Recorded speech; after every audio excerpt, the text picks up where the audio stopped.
Assalamualaikum warahmatullahi wabarakatuh. Alhamdulillahilladzi an'ama 'alaina bi ni'matil iman wal islam wa ikramana bi khalafatihi min jami'il alam. Asyhadu an la ilaha illallah wahdahu la syarika lah.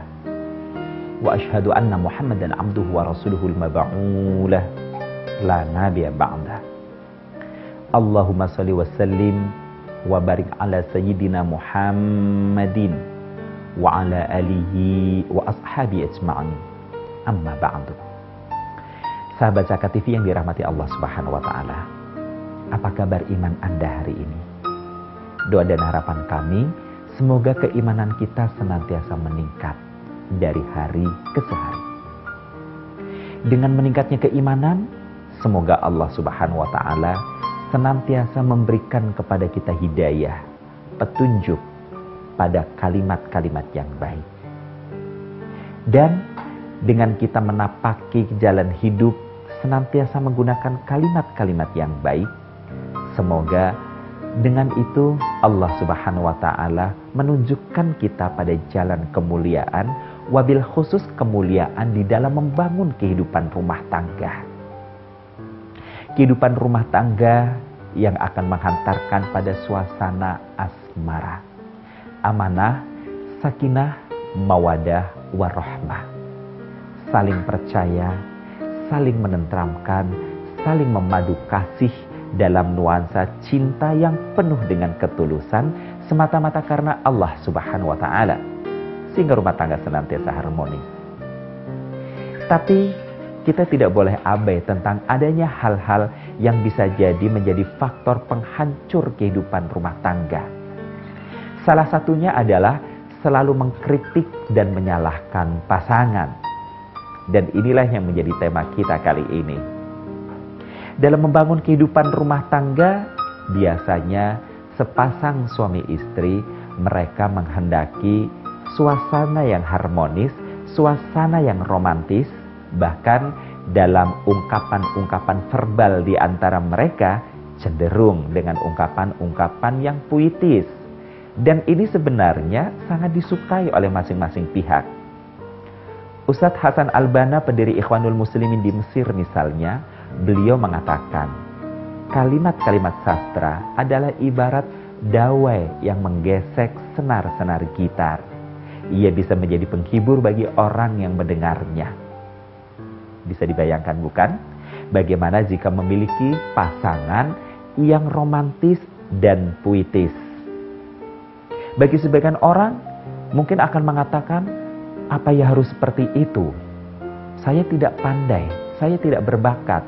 Golongan darah saya bukan golongan darah yang punya jiwa seni. Gak bisa saya melakukan itu. Maka ketika Anda mengeluhkan demikian, sebagai orang-orang beriman, kita bisa bercermin kepada cermin kehidupan, kepada tokoh nyata yang ternyata mampu melakukan itu. Beliau adalah Rasulullah Muhammad sallallahu alaihi wasallam. Sehingga Allah menegaskan kepada kita, laqad kana lakum fi rasulillahi uswatun hasanah. Sungguh telah ada pada diri Rasul sallallahu alaihi wasallam untukmu suri teladan yang baik. Rasulullah memiliki kepribadian yang sangat empatik kepada pasangannya. Sebut saja beliau memberikan gelar yang sangat baik kepada istrinya Aisyah dengan gelaran Habibati, panggilan yang penuh kasih sayang. Sementara Aisyah sendiri memanggil Rasulullah dengan panggilan yang sangat indah, yakni Habibi. Dan sering saya katakan bahwasanya panggilan-panggilan kasih sayang sebagai bagian untuk mendekatkan hati masing-masing pihak, untuk kita bisa memberikan motivasi-motivasi yang baik, itu pun sering menjadi panggilan-panggilan yang diiringi dengan sebutan-sebutan kasih sayang. Saya katakan bahwasanya memanggil pasangan dengan panggilan yang baik adalah merupakan sunatullah dan sunnah Rasulullah Muhammad sallallahu alaihi wasallam. Dikatakan sunatullah misalnya Allah menyebut Ibrahim sebagai Khalilullah, sebagai teman dekat Allah. Nabi Ibrahim adalah nabi yang banyak dimotivasi oleh Allah Subhanahu wa taala. Allah cinta kepada Rasulullah Muhammad sallallahu alaihi wasallam. Rasulullah disebutnya sebagai Habiballah. Dan tahukah Anda, ketika Rasulullah mendapat sebutan Habiballah, kekasih Allah, bukan berarti Rasulullah sallallahu alaihi wasallam tidak dikritik oleh Allah Subhanahu wa taala.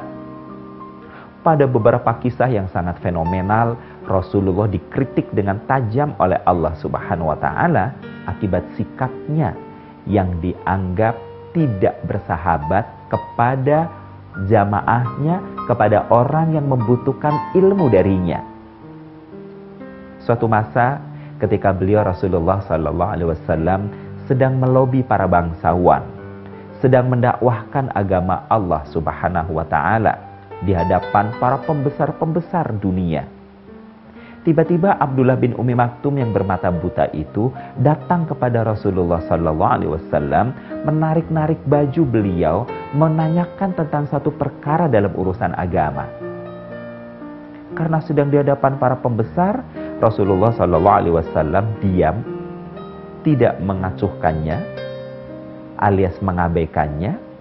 Kemudian Rasulullah ternyata bermuka memerah, sehingga turunlah sebuah surah yang kita mengenal dengan kalimat abasa wa tawalla an ja'ahu a'ma.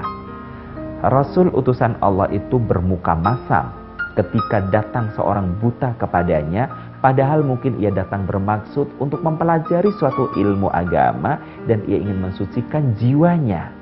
Rasulullah bermuka masam kepada Abdullah bin Umi Maktum, ditegur keras oleh Allah Subhanahu wa taala. Ini adalah sebuah kritik yang sangat nyata. Rasulullah sallallahu alaihi wasallam juga pernah mendapatkan teguran dari Jibril alaihi salam. Tentu saja teguran yang disampaikan oleh Allah Subhanahu wa taala melalui malaikat Jibril.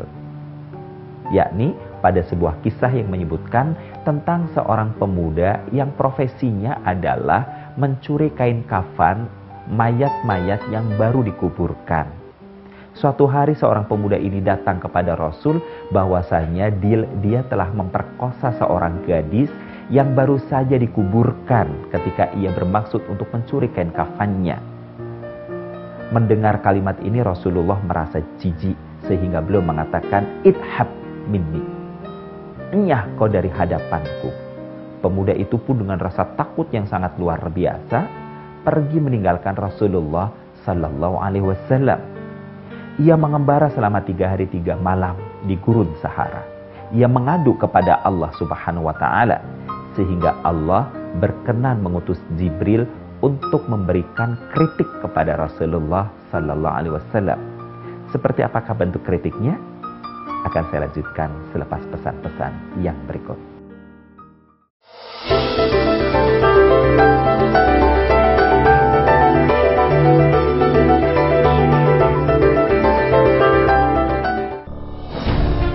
Ketika keindahan dunia merebak keselarasan, berbagi kemesraan. Ketika sejuta tangan merangkai kebahagiaan dalam kehidupan yang harmoni. Ketika zakat Anda wujudkan indahnya dunia.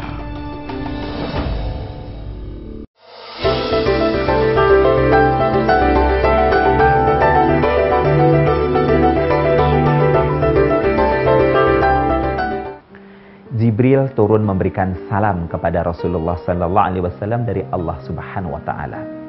Setelah Rasulullah menjawab salam itu, kemudian Jibril menyampaikan beberapa pertanyaan. Di antaranya adalah, "Ya Rasulullah, siapakah yang mengutusmu menjadi nabi dan rasul?" Maka Rasulullah menjawab, "Allah Subhanahu wa taala." "Ya Rasulullah, siapakah yang bisa mengampuni dosa-dosa?" Rasulullah menjawab, Allah Subhanahu wa taala. Maka Jibril bertanya untuk kali yang ketiga, "Lantas apa hakmu sebagai rasul utusan Allah yang diutus untuk membimbing umat manusia dari jalan yang sesat, jalan yang salah menuju jalan hidayah menuju Allah Subhanahu wa taala?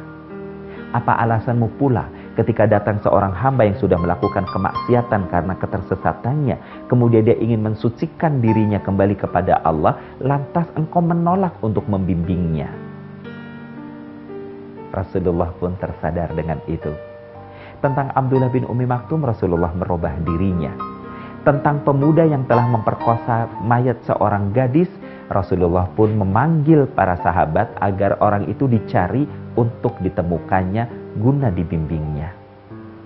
Sahabat Zakat TV yang dirahmati Allah Subhanahu wa taala, kritik memang dibutuhkan dalam setiap keadaan, tak terkecuali dalam hubungan cinta kasih, dalam konteks kehidupan rumah tangga sekalipun. Rasulullah juga pernah mengkritik Aisyah radhiyallahu an. Caranya bagaimana? Ketika di awal-awal pernikahan, Rasulullah mengajak Aisyah untuk berlomba berlari. Kali itu meskipun Rasulullah mampu mengalahkan, Rasulullah mengalah dan Aisyah menang. Tapi di suatu masa Rasulullah melihat Aisyah sudah mulai kegemukan. Maka dalam lomba lari kali ini Rasulullah mengalahkan Aisyah. Ketika Aisyah mengkritik, "Ya Rasulullah, kenapa engkau bisa menang kali ini dan aku kalah?" Rasulullah menegaskan, "Coba kau lihat dirimu, dulu kau masih ramping dan seksi, tapi sekarang tubuhmu sudah mulai menyubur." Artinya Aisyah sudah lama tidak melakukan olahraga. Nah, dalam kehidupan berumah tangga, mestinya kritik-kritik itu bermanfaat untuk memotivasi, membangun kehidupan rumah tangga agar pasangan kita bisa senantiasa melejitkan prestasi dirinya. Jika ia sedang terjatuh, mestinya kritik itu bisa membangkitkan semangatnya, bukan sebaliknya. Jika dalam kehidupan rumah tangga kritik tidak ditujukan untuk memotivasi, tapi justru ditujukan untuk menjatuhkannya. Jika dalam kehidupan rumah tangga bukan membenarkan sebuah posisi dari yang salah menjadi baik, mengarahkan pada posisi sebenarnya, tapi justru menyalahkan untuk menyudutkan pasangan, maka ketahuilah, hal ini bisa menjadi faktor penghancur kehidupan rumah tangga. Seorang pria, dia mengeluhkan tentang perlakuan istrinya yang sepanjang kehidupan rumah tangga yang dilaluinya, semenjak selepas tahun ketiga, yang ada adalah cuman tanda seru, tanda seru, tanda seru. Istrinya menjadi orang yang mudah sekali untuk mengkritik, sementara dirinya sendiri tidak pernah bisa mau menerima kritik. Suatu hari, dalam kondisi tenang dan damai, sang istri mengatakan kepada sang suami, "Ya, untuk meningkatkan perbaikan kehidupan keluargamu, cobalah ya, ada di antara ponakanmu yang dibawa ke sini, biarlah mereka kita didik." Bangga sang suami luar biasa memiliki istri yang begitu baik hatinya. Maka diambillah sang ponakan, disekolahkanlah sang ponakan. Tapi di suatu hari, alangkah terkagetnya sang suami. Ketika ia baru pulang dari bekerja, sang istri datang menghampirinya. Kemudian ia mengadukan tentang perbuatan sang keponakannya yang dianggap tidak mentaatinya, yang dianggap bermalas-malasan saja selama tinggal bersama dengan mereka. Sang suami berpikir, karena sang istri menegurnya dengan ucapan-ucapan yang kasar, dengan suara yang tinggi, bahkan kali ini ketika berbicara kepada suami pun tampak begitu sangat emosional. Dan sang suami sudah menyerahkan untuk segala urusan dalam rumah tangga, urusan internal dipasrahkan atau diamanahkan kepada sang istri. Tetapi sang istri ini justru kemudian pada sesi kali itu dan di luar dugaan sang suami justru menunjuk balik sang suami. Sang istri awalnya mengatakan, "Mestinya dong ya kamu sebagai suami dan sebagai pamannya dia, kamulah yang menegur keponakanmu, bukan aku." Kata sang suami, "Ya aku sudah menegurnya. Kapan kamu menegur? Kalau kamu menegur, kenapa dia tidak berubah?" Mulai muncul tuduhan-tuduhan. Sang suami menjawab, "Apakah kalau aku menegur keponakanku? Apakah aku sedang menasehatinya? Aku harus selalu melakukannya di hadapanmu. Apakah dalam keadaan kau sedang emosi seperti sekarang ini, aku harus mengikuti kehendak-Mu? Aku menegur dia dalam kondisi yang sedang tidak memungkinkan seperti ini?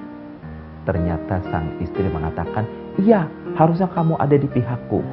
Kamu tuh suami tapi tidak bertanggung jawab, dan seterusnya. Semenjak itu, sang suami kemudian terus mengamati gerak langkah kemanakah arah kalimat dan perilaku sang istri. Semakin hari semakin terkuak bahwa sang istri adalah orang yang gemar sekali mengkritik dan menyalahkan orang lain. Ketika pembantu-pembantu di rumahnya pergi satu persatu, datang silih berganti, sang istri bertanya kepada sang suami, apa ya kekurangan kita? Apa ya kesalahan kita? Kenapa pembantu-pembantu yang ada di rumah kita cenderung tidak bertahan lama? Sang suami dengan ketulusan mengatakan, mungkin upah untuk mereka perlu ditingkatkan. Sang istri mengatakan, sudah aku coba. Mungkin sikap perilaku kita perlu diperbaiki. Istri menjawab, sudah aku coba. Mungkin sikap dan kata-kata kamu perlu diperbaiki. Apakah reaksi sang istri? Akan saya lanjutkan selepas pesan-pesan yang berikut.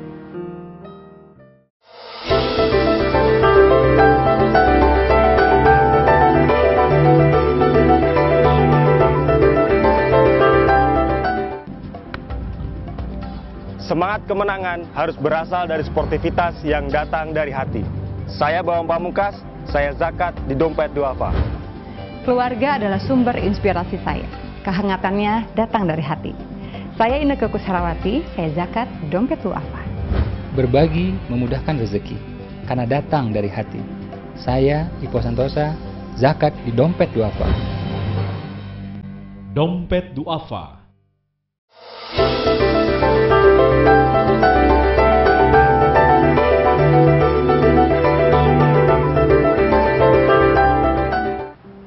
Ternyata reaksi sang istri adalah, maksudmu apa ya?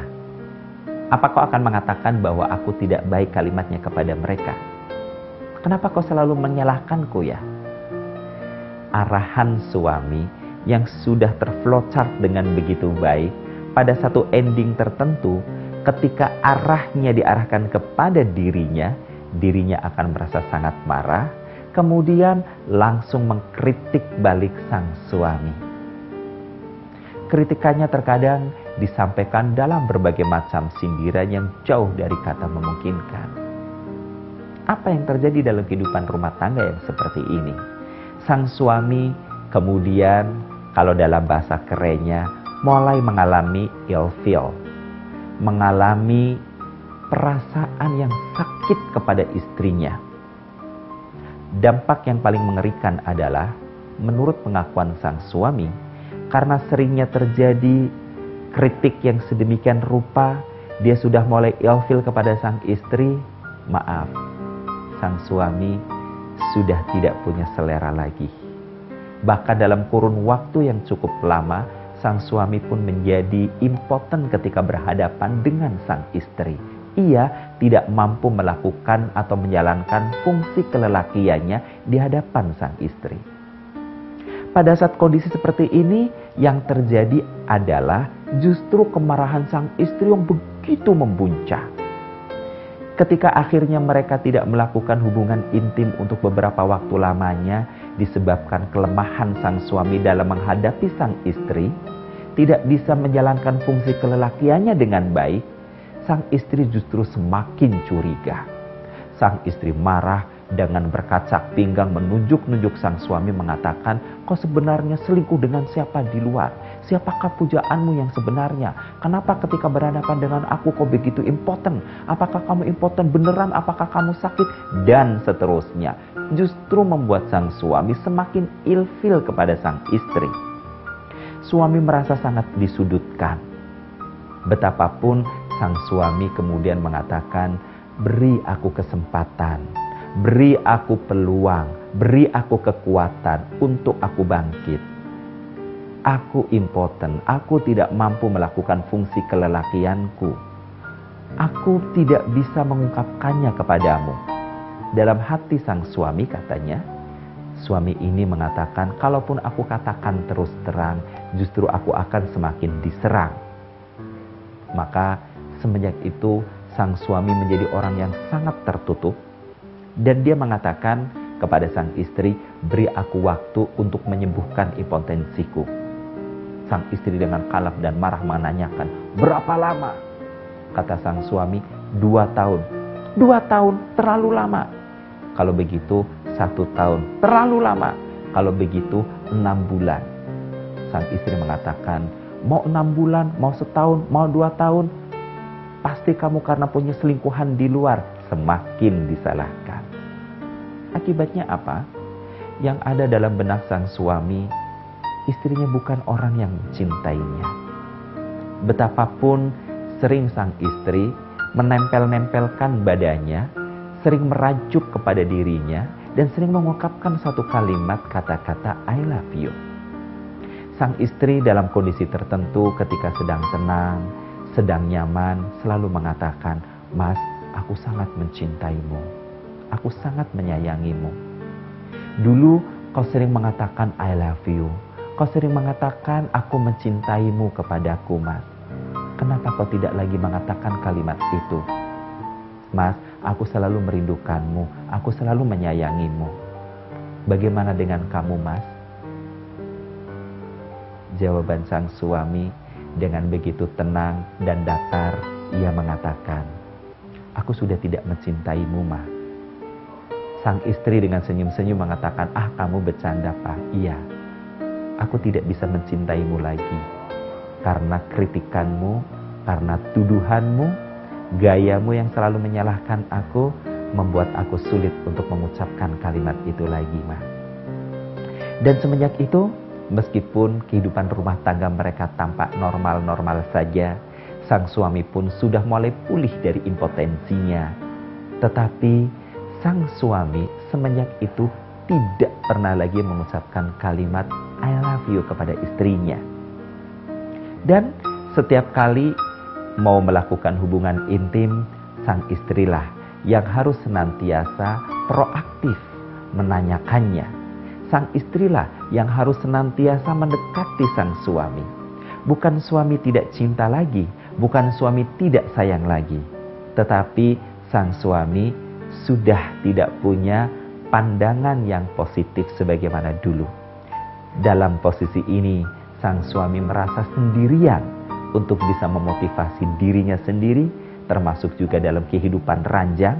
Sang istri pun kemudian merasakan hal yang sama. Ia merasa bahwa ia menjalani kehidupan rumah tangganya harus sendirian, padahal di sampingnya ada seorang pasangan. Kritik memang dibutuhkan. Tetapi jika kritik bukan ditujukan untuk memotivasi seorang pasangan, justru yang terjadi adalah demotivation. Justru yang terjadi adalah penghancuran motivasi itu sendiri. Menyemangati, menunjukkan kesalahan seseorang adalah keniscayaan. Tapi menyalah-nyalahkan seseorang membuat semangat seseorang itu justru padam. Jika hal ini terjadi dalam kehidupan rumah tangga, pertanyaannya akan dibawa kemana sebenarnya kehidupan rumah tangga mereka? Jangan sampai ketika rumah tangga kondisinya sudah seperti ini pun pihak yang selalu rajin mengkritik dan menyalahkan justru melempar pertanyaan. Yang terbaik dalam kehidupan rumah tangga yang seperti ini adalah cooling down. Saling bermuhasabah. Menyadari kelemahan kekurangan masing-masing, mau mendengar masukan pasangan, bahwasanya kritik meskipun terkesan disampaikan untuk menyudutkan kita, bisa jadi itu adalah baik buat kita. Asa an tukrihu syai'a fahuwa khairul lakum. Bisa jadi engkau membenci sesuatu, tetapi sesungguhnya itu baik bagimu. Allah mengingatkan demikian agar kita masing-masing pasangan dalam membangun kehidupan rumah tangga jangan sampai merasakan adanya kehancuran-kehancuran. Kisah tragis terakhir adalah seorang pengusaha besar. Ia memiliki bisnis properti yang begitu banyak, memiliki pesawat pribadi sehingga ia bebas kemanapun ia pergi.